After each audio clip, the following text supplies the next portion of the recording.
onge fees. All right, Jaduong' Zablon,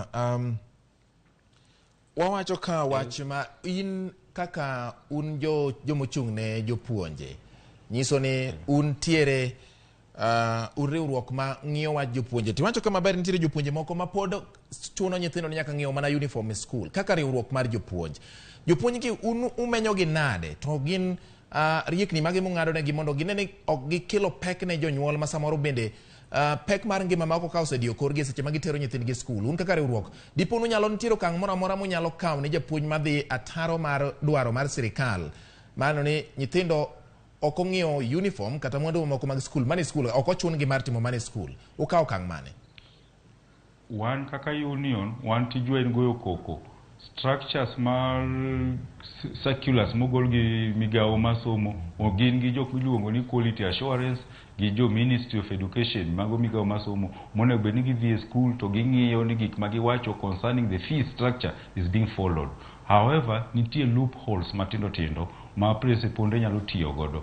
For instance, ka gintie ndalo annual general meeting ka giseluongo parents nyalo wacho, a few parents nyalo wacho ni gise resolve ni pesa omedi. Ginyalo wacho ni from now henceforth ni koro uniform ibiro kawe school. To kanyo ema jok miluongo ni cartels bire. Cartels gin gi suppliers, gidwaro ni gi supply uniform, gidwaro supply kila kitu.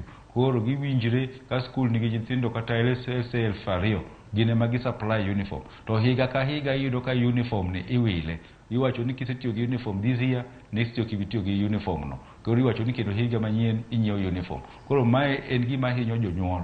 Nitie kata wach ma PA, Parents Association Fund. Sani school ka school naneno komedo pesa ma 15,000. Kiwacho nigi to gibro wacho ni parents oseromo, bagi sendiko minutes, boteri ni minister, ba minister osepuodho. Ka minister osego sei ni skundini wa allow gi mondo gichak development project. Gidwaro gero laboratory, gidwaro gero dormitory kar nindo, gidwaro gero library, kendo giwacho ni okay koro wadhi charge parents. Koro these extra levies ema dwaro no bed structured. Onyiswa alela kaka ne gichon ni nyiswa gi jatend migawo ni magi kende ema obedo allowed mondo charge to maono pesa to biro charge. Wawuoyo kaka jopuonj to wawuoyo kaka janyuol nikech jonyuol mang'eny cannot afford those ones. To reason momiyo school nyalo decide ni gik moko inyiewe school and for uniformity. Nikech ka uniform onyiewe school to biro yudo ka nyithindo duto orwako the same uniform. To kwa weyo ni nyathi nyalo dhi adhiya e open air market soko mjinga to nyiewo uniform biro bedo mopogre. Mano e reason ma principal chiwo mar wacho ni uniform onyiewe school. To wawacho ni kata ka idhi nyiewo uniform e school obed uniform moro ma ok obedo exaggerated. Nikech it's true the motive mar nyiewo uniform e school ber, but koro seche moko bedo exaggerated ma janyuol ma hinyere. Then gik moko kaka buge moko be yudo ka inyiewo e school. Nyaka the extra things chon yudo ka ng'ato dhi e form 1 sani pok awinjo to nyalo bedo ni pod gintie. Ng'ato donjo e form 1 tidwaro ni bigi kom. Kuonde moko school nyalo identify ni wadwaro hockey stick. Idonje form 1 titingri gi hockey stick. Seche moko nyathino dhi wuok e school no koko tugo hockey. Sibedo kombende emibiro nyiewo. Or such a rim to be is very good nikech mae en ma for testing. Kanyo be osekelo ywagruok.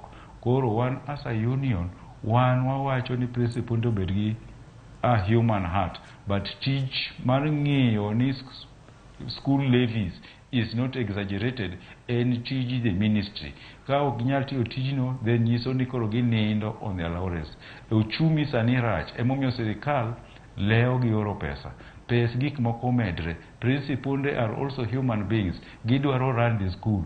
Gidwaro ni ginyiewo chok, ginyiewo buge, ginyiewo oduma, ginyiewo mchele goganda. Nyaka jogi bebedi chul. To seche moko idoga quotation the price is very very high. Koro the only loophole en ja form 1 ni ja class 9 seche madonjo ni gine ma principal mang'eny wachoga ni kae emo nyaka wayude pesa. Kok wayudo pesa sani to yudo pesa bang'e dhi bedo matek. To koro mondo giyud pesa seche moko chuno ni nyathi ma pok ochulo pesa cannot go, irrespective of whether omiyi siling 5,000 gi MP mari ni dhi e school michajo 55,000 biro yudo ni biro mnadong' e ot. Kuonde moko ma jofuambo kokonyo wae, jofuambo ema seche moko nyalo ga dhi identify nyathi moro kowuotho kowuotho gi tiende koa kata kae kadhi kata Mangu gi tiende, mano ema koro yudo ka jomoko wuok to chako konyo. Sani kisomo kata gaset kagoni yudo ka nyithindo mang'eny oluonge skunde moko ma national schools to cannot afford to go nikech gionge kata fare. Moko last year nwaneno ka nyathi odhi Kanga mana gi tiende kende gi box monyiewne to onge anything inside.